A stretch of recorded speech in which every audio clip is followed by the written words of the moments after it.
দেখুন, এইটা হচ্ছে অন্নপূর্ণা যোজনার বাংলা ফর্ম।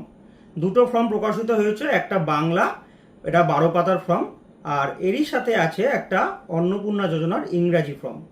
এই দেখুন, এটা হচ্ছে অন্নপূর্ণা যোজনার ইংরাজি ফর্ম। তো যার ক্ষেত্রে যেটা প্রযোজ্য বা যে যেটা সুবিধা মনে করবে সে সেই ভাষাতেই ফর্মটা ফিল আপ করবে।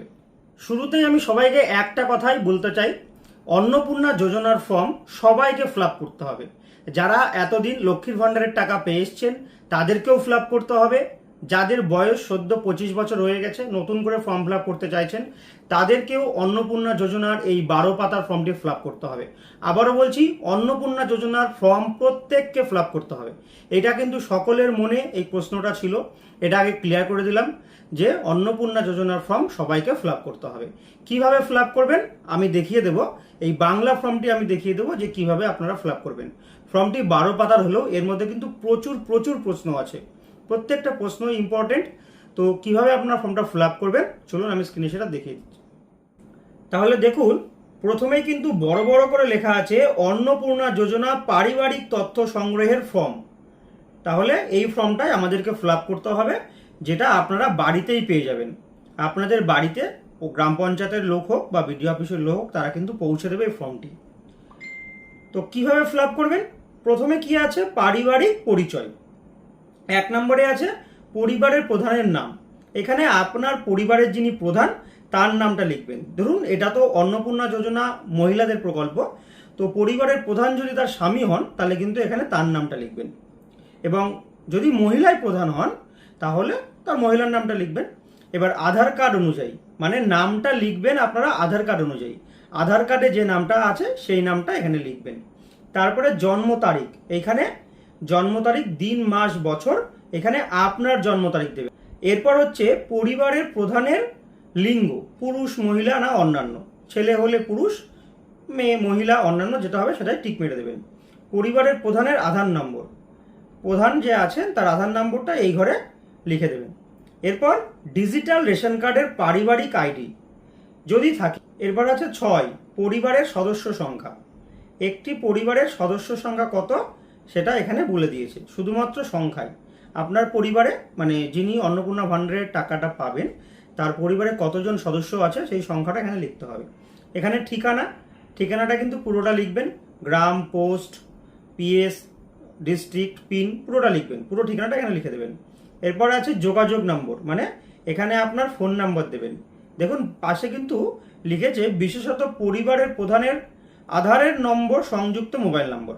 তার মানে আপনার পরিবারের যে প্রধান, মানে যিনি অন্নপূর্ণা ভাণ্ডারের টাকা পাবেন তার পরিবারের যে প্রধান এবং সেই প্রধানের আধার কার্ডের সাথে যে ফোন নম্বরটা লিঙ্ক আছে সেই নম্বরটা দেবেন। অবশ্যই যেন সেই ফোন নম্বরটা অ্যাক্টিভ থাকে, চালু থাকে। এমন নয় যে ফোনটা সুইচ অফ হয়ে গেছে বা সিমটা হারিয়ে গেছে, এখনও আধার কার্ডের সাথে সেই নাম্বারটা রয়ে গেছে সেটাই দিয়ে দিলাম, তেমনটা দেবেন না। তারপরে আছে নাম, জন্ম তারিখ, লিঙ্গ, পরিবারের প্রধানের সঙ্গে সম্পর্ক, আধার নাম্বার, পরিবারের সকল সদস্যের। তো এই জায়গাটায় পরিবারের যিনি প্রধান তার নামটা লিখতে হবে। তারপর সদস্যদের নাম একটা দুটো করে লিখে দিতে হবে।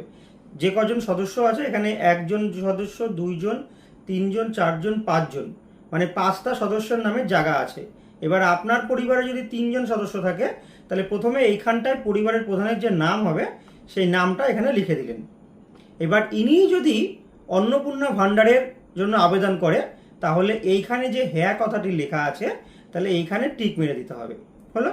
আর যদি না করে, ইনি আবেদন না করে, তাহলে কিছু দরকার নেই, শুধু ওনার নামটা লিখে দেবেন।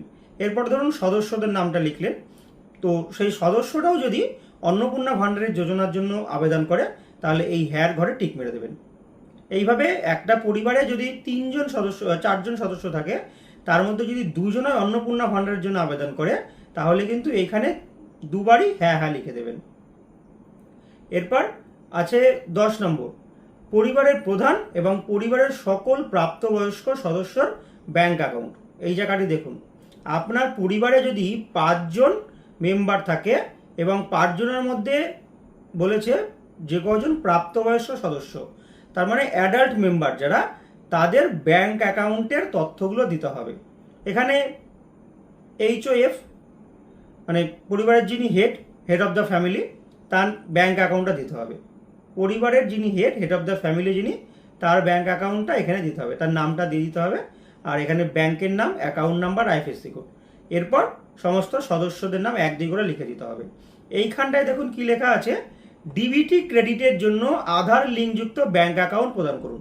তার মানে আপনারা তো এই কয়েকদিনে চেক করে দেখেই নিয়েছেন কার কোন ব্যাংক অ্যাকাউন্টের সাথে ডিবিটি লিঙ্ক করা আছে।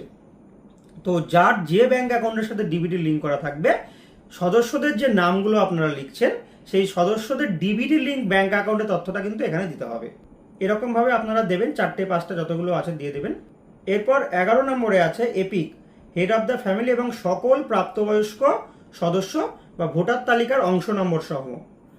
তো আপনার পরিবারের যিনি প্রধান তার ভোটার কার্ড নাম্বারটাও দিতে হবে, পাশাপাশি আপনার পরিবারের যারা সদস্য আছে মানে যাদের ভোটার কার্ড আছে তাদের প্রত্যেকের ভোটার কার্ডের নাম্বার, বিধানসভা ক্ষেত্র এবং অংশ নাম্বারটাও লিখে দিতে হবে।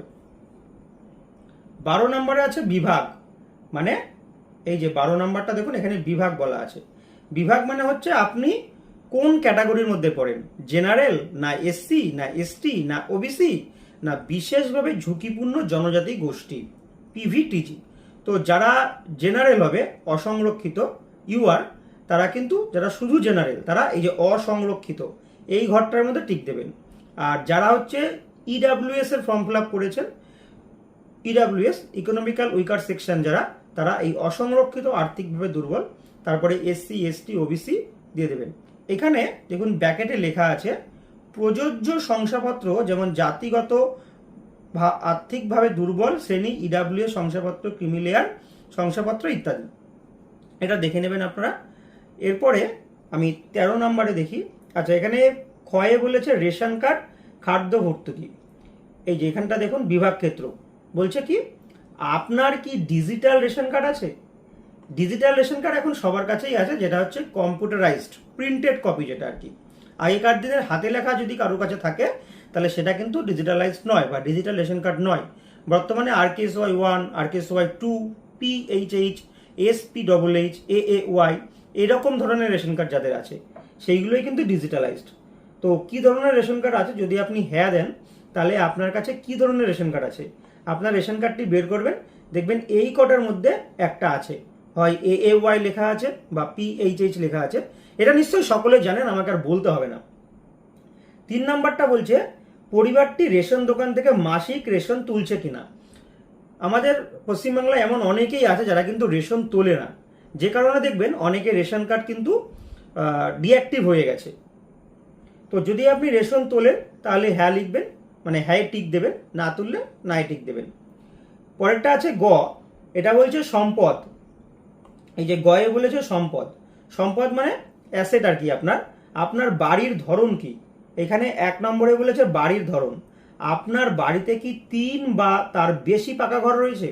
যদি 3টের বেশি পাকা ঘর থাকে, 3টে বা তার বেশি, 3টে থাকলেও কিন্তু আপনি হ্যাঁ দেবেন এবং তার বেশি থাকলেও হ্যাঁ দেবেন। 3টের কম যদি থাকে, 1টি বা 2টি, সেই ক্ষেত্রে নো দেবেন, মানে না দেবেন। পারিবারিক জমির মালিকানা, হ্যাঁ হলে হ্যাঁ, না হলে না। এই পাশে দেখুন নির্দেশনায় কি বলা আছে, রেজিস্ট্রেশন নথি, মিউটেশন কপি এবং আর হাল নাগাদের তারিখ সহ সর্বশেষ জমির রেকর্ডের কপি, এগুলো কিন্তু জমা দিতে হবে। তাহলে আপনি পারিবারিক জমির মালিকানা যদি হ্যাঁ বলেন তাহলে এইখানে যে কাগজগুলো বলেছে এর মধ্যে যেটা আপনার কাছে আছে সেটা এই ফর্মের সাথে কিন্তু জমা দিতে হবে। এরপর বলছে পরিবারের সকল সদস্যের মোট জমির পরিমাণ শতক, পরিবারের সকল সদস্যের মোট জমির পরিমাণ শতকে দিতে বলেছে। মানে ধরুন আপনার বাড়িতে 5 জন মেম্বার, তো 5 জন মেম্বার থাকলে দেখা গেল জমিটা আপনাদের 5 জনের মধ্যে 3 জনের নামেই জমি আছে, 3 জনের নামেই জমি আছে। তো 3 জনের মোট জমি যেটা হবে সেটা শতকে এখানে লিখতে হবে। 3 জনের নামের মোট জমি যেটা হবে সেটা শতকে এখানে লিখবেন। দেখুন নির্দেশনায় বলা আছে রেজিস্ট্রেশন নথি, সর্বশেষ আর জমির নথি। এরপর 4 নম্বর বলছে যানবাহন, আপনি বা আপনার পরিবারের কোনো সদস্য কি অবাণিজ্যিক মোটর চালিত 4 চাকার গাড়ি আছে। যদি 4 চাকার গাড়ি থাকে তাহলে হ্যাঁ অথবা না। যদি হ্যাঁ হয় তবে গাড়ির সংখ্যা উল্লেখ করুন, 1টা 2টো 3টে 4টে 5টা যে কটা হবে সে কটা লিখবেন, তার সাথে গাড়ির রেজিস্ট্রেশন নাম্বারটাও লিখতে হবে। তার পাশে দেখুন নির্দেশনায় বলা আছে এই যে এইখানটায় যে গাড়ি, জিপ, ট্র্যাক্টর অন্তর্ভুক্ত করুন। যদি হ্যাঁ হয় তাহলে তার মডেল নাম্বারটাও লিখতে হবে, ঠিক আছে। 5 নাম্বার বলছে পরিবার ভিত্তিক সদস্যদের স্বাস্থ্য বীমা। পরিবার ভিত্তিক সদস্যদের স্বাস্থ্য বীমা, যদি কারোর স্বাস্থ্য বীমার কার্ড করা থাকে পরিবার ভিত্তিক, ওই আমরা যেগুলো করি যে মেডিক্লেম করা থাকে, তো যদি পরিবারের কারোর মেডিক্লেম করা থাকে তাহলে হ্যাঁ লিখবে, না থাকলে না। যদি হ্যাঁ লেখেন তাহলে তবে সরকারি বা বেসরকারি বীমার অঙ্ক এবং প্রিমিয়ামের বিবরণ সহ উল্লেখ করুন। হেড অফ দ্য ফ্যামিলি, সরকারি না বেসরকারি, বীমার অঙ্কটা লিখতে হবে যে বছরে আপনি কত টাকা প্রিমিয়াম দেন, কত টাকা প্রিমিয়াম দেন আপনার মেডিক্লেমের জন্য। তো সেটা হেড অফ দ্য ফ্যামিলি, এখানেও কিন্তু সেই পরিবারের প্রত্যেক সদস্যের নাম লিখতে হবে। এই দেখুন হেড অফ দ্য ফ্যামিলি, তার কত যায়, পরিবারের সদস্য যারা আছে তাদের জন্য আপনি কত টাকা দেন, সব তথ্য এখানে দিতে হবে। আচ্ছা, এরপর আছে আয়।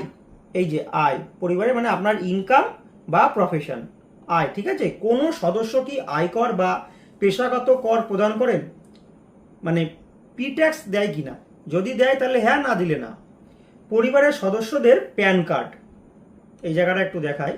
এখানে কিন্তু এই ফর্মে পরিবারের যতজন সদস্য আছে তাদের প্রত্যেকের কিন্তু প্যান কার্ডের নাম্বারটা দিতে হবে, নাম আর প্যান কার্ড নাম্বার।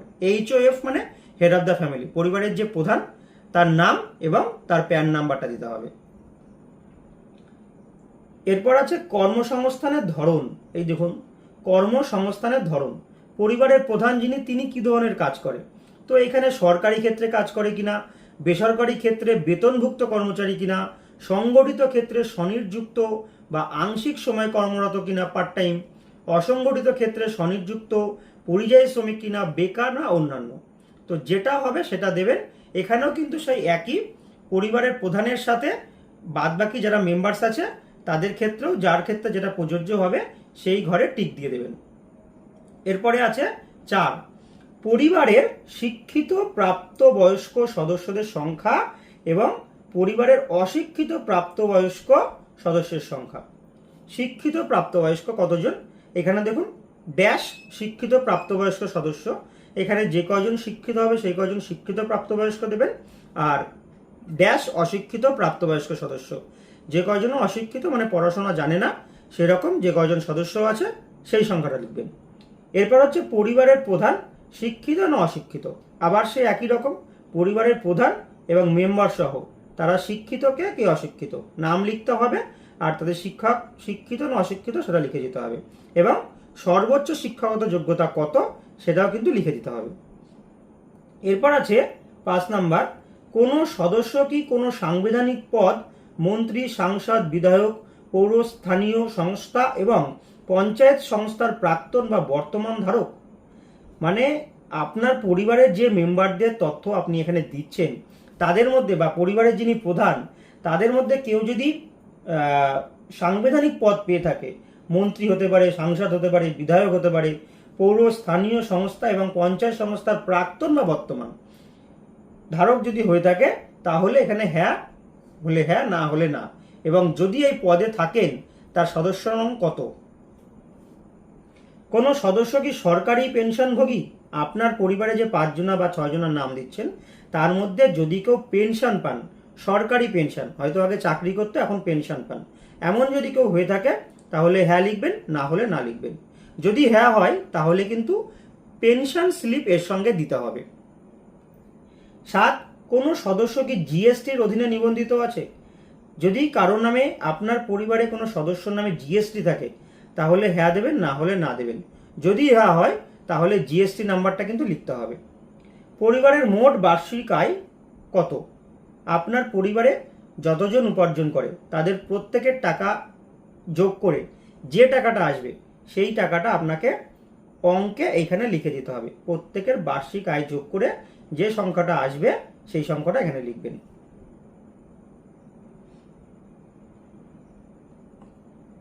এরপর হচ্ছে অন্যান্য পরিচয়পত্র নথি। সিএ আবেদনের বর্তমান অবস্থা, আপনার পরিবারের যদি কেউ সিএতে আবেদন করে থাকে তাহলে হ্যাঁ লিখবেন, মানে আবেদন করা হয়েছে যদি হ্যাঁ হয় তাহলে আবেদনের নম্বরটা দেবেন, আর যদি ইস্যু করা হয়েছে যদি হ্যাঁ হয় সার্টিফিকেট নম্বর দেবেন। মানে যদি আপনি আবেদন করে থাকেন তাহলে আবেদনের নম্বর দেবেন, এবং যদি আপনি সিএ সার্টিফিকেট পেয়ে থাকেন, তাহলে সার্টিফিকেট যেখানে বলা হয়েছে যে সার্টিফিকেট নাম্বার, সেখানে সিএ সার্টিফিকেট নাম্বার দেবেন। এগুলো কিন্তু ঠিক একই রকমভাবে পরিবারের প্রত্যেক সদস্যের জন্য কিন্তু প্রযোজ্য। যে 5 জন সদস্য আছে প্রত্যেকের ঘরে তাই লিখতে হবে। এরপরে দেখুন অন্যান্য কিষাণ ক্রেডিট কার্ড। পরিবারের প্রধানের যদি কিষাণ ক্রেডিট কার্ড থাকে তাহলে তার আইডির সংখ্যা, যে তারিখে ইস্যু করা হয়েছে সেটাও লিখতে হবে। কিষাণ ক্রেডিট কার্ড, তারপরে হচ্ছে কিষাণ ক্রেডিট কার্ড এআরডি, শিল্পী ক্রেডিট কার্ড মানে যেটাকে আর্টিসান ক্রেডিট কার্ড বলে, মৎস্যজীবী ক্রেডিট কার্ড, শিক্ষার্থী ক্রেডিট কার্ড, এরকম যদি থাকে তাহলে সেটা লিখতে হবে। এরপরে যদি এসআইআর 2026-এর নাম বাদ পড়ে থাকে তবে মামলাটি ট্রাইব্যুনালে বিচারাধীন কিনা। যাদের নাম ভোটার তালিকা থেকে ডিলিট হয়ে গেছিল, তারপরে যারা ট্রাইব্যুনালে অ্যাপিল করেছিল, যদি অ্যাপিল করে থাকেন তাহলে কিন্তু এখানে হ্যাঁ লিখতে হবে এবং মামলার বিবরণটা দিতে হবে। এরপর আছে সামাজিক মর্যাদা এবং নির্ভরশীল ব্যক্তিগণ। বিদ্যালয়ে অধ্যয়নরত পরিবারের সকল শিশুর বিবরণ। আপনার পরিবারে যে সদস্যের নামগুলো আপনি দিচ্ছেন তার মধ্যে যারা শিশু আছে, ছোটরা আছে, তারা পড়াশোনা করে, কোন বিদ্যালয়ে পড়ে, কোন শ্রেণীতে পড়ে, সেটা সরকারি স্কুলে পড়ে না বেসরকারি স্কুলে পড়ে না স্পন্সর্ড বিদ্যালয়ে পড়ে না সরকারি সাহায্যপ্রাপ্ত স্কুলে পড়ে, সেটার কিন্তু সেই ঘরটাতে টিক দিতে হবে। শিশুর নাম, শ্রেণী, বিদ্যালয়ের নাম, ধরন। এরপরে শিশু সদস্যদের নামগুলো সেখানে লিখে দেবেন। এই একই রকমভাবে প্রত্যেকটা জায়গায় সদস্যদের নাম লিখতে হবে, যে কটা সদস্য আছে। তো এরপরে আছে শিশুদের টিকাকরণের বর্তমান অবস্থা। যে শিশু সদস্য টিকাকরণ শুরু হয়েছে বা সম্পূর্ণ হয়েছে, টিকাকরণ করা হয়নি, তো এটা আপনাদের পরিবারের ব্যাপার। এটা আপনারাই কিন্তু বলতে পারবেন যে আপনার পরিবারে ছোট বাচ্চা যদি থাকে তার টিকাকরণ হয়েছে কিনা। তো যদি টিকাকরণ হয়ে থাকে তাহলে হ্যাঁ দেবেন, আর যদি টিকাকরণ করা হয়নি সেই ক্ষেত্রে আপনি টিকাকরণ করা হয়নি সেই চেকবক্সটিকে টিক দিয়ে দেবেন। এরপর সরকারি প্রকল্পের আওতায় সুবিধা। আপনি কি কোনো সরকারি প্রকল্পের সুবিধার মাধ্যমে পাচ্ছেন? যদি হ্যাঁ হয়ে থাকে তাহলে হ্যাঁ, না হলে না। যদি সেই প্রকল্পটা হয় তবে প্রকল্পের নাম উল্লেখ করতে হবে। এরপর দেখুন এখানে একটা ঘোষণা এবং সম্মতি আছে, আপনার ডিক্লারেশন, এটা আপনি পড়ে নেবেন। এখানে আপনি যে সম্মতির একটা ছোট ঘর দেখছেন, এই ঘরের মধ্যে টিক দিয়ে দেবেন, দিয়ে এই জায়গাটায় আপনাকে সই করতে হবে। এখানে কিন্তু সে সই করবে যে অন্নপূর্ণা যোজনার জন্য এই ফর্মটি ফিল আপ করছে। এখানে কিন্তু পরিবারের প্রধান আর সই করবেন না, এখানে সই করবেন অন্নপূর্ণা যোজনার আবেদনকারী, এই ফর্মটিতে সই করবে। এরপর দেখুন এখানে বলে দিয়েছে পরিবার বলতে এমন একদল ব্যক্তিকে বোঝায় যারা সাধারণত একসঙ্গে বসবাস করেন এবং একই রান্নাঘর থেকে খাবার গ্রহণ করেন। এই জায়গাটা কিছু করবেন না, এখানে দেখুন বলে দিয়েছে শুধুমাত্র সরকারি ব্যবহারের জন্য, এই জায়গাটাই আপনাকে কিছু করতে হবে না। তো এটাই হচ্ছে অন্নপূর্ণা যোজনার ফর্ম। সম্পূর্ণ ফর্মটা আমি আপনাদের দেখালাম, তো যে কারণে কিন্তু ভিডিওটা প্রায় ভালোই বড় হয়েছে। তো সম্পূর্ণ বাংলা ফর্মটা আমি আপনাদেরকে দেখালাম যে কি করে আপনারা ফিল আপ করবেন। এই ফর্মের লিঙ্ক আমি ভিডিও ডেসক্রিপশন বক্সে দিয়ে দেবো, সেখান থেকে আপনারা বাংলা ফর্ম, ইংরাজি ফর্ম দুটোকেই ডাউনলোড করে নিতে পারবেন। এছাড়াও ফর্ম আপনাদের বাড়ি বাড়ি পৌঁছে যাবে, গ্রাম পঞ্চায়েত অফিসিয়ালস বা ব্লক অফিস থেকেও ফর্ম আপনাদের বাড়িতে দিয়ে আসবে। আর অনলাইনে কিভাবে ফিল আপ করবেন তার একটি ভিডিও আমি খুব তাড়াতাড়ি নিয়ে আসবো। যেই মুহূর্তে অনলাইন চালু হবে তখনই আমি অনলাইনের মাধ্যমেও দেখিয়ে দেবো কিভাবে আপনারা ফর্মটিকে অনলাইনে ফিল আপ করবেন। তো আজকের মতো এই পর্যন্তই, নতুন ভিডিওতে খুব তাড়াতাড়ি দেখা হচ্ছে।